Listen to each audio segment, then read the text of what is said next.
வீடியோவை பார்க்கின்ற ஒவ்வொருவரும் கமெண்ட் பாக்ஸில் தெரிவிங்கள் இவருக்கு எவ்வாறான தண்டனை வந்து வழங்கப்பட வேண்டும் என்று. அனைவருக்கும் வணக்கம். நான் உங்கள் டிலக்ஷி. தைப்பொங்கல் தினத்தன்று மிகவும் ஒரு கொடூரமான சம்பவம் ஒன்று இடம்பெற்றிருக்குது. இது வந்து மலையக பகுதியில் வந்து ஏற்பட்டிருக்குது. அதாவது மலையக பகுதியில் கிட்டத்தட்ட 7 வயது அந்த சிறுமிக்கு, அதாவது தரம் 2ல் கல்வி கற்றுக் கொண்டிருப்பார். அந்த சிறுமியினுடைய பக்கத்து வீட்டுக்காரர் வந்து அந்த சிறுமியை அவருடைய வீட்டில் இருந்து 500 மீட்டர் தொலைவில் அழைத்து சென்றிருக்கிறார்.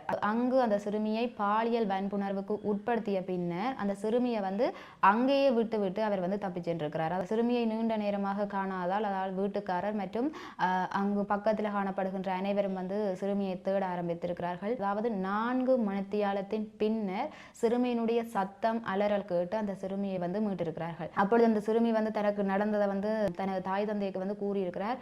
சிறுமியை வந்து வைத்தியசாலையிலையும் வந்து அனுமதித்திருக்கிறார்கள். அதாவது சந்தேக நபரை போலீசார் வந்து கைது செய்திருக்கிறார்கள். மிகவும் ஒரு முக்கியமான விடயம், இவர் வந்து அந்த சிறுமியை வன்புணர்வுக்கு உட்படுத்தும் போது அவர் வந்து மது போதையில் இருந்ததாகவும் தெரிய வந்துள்ளது.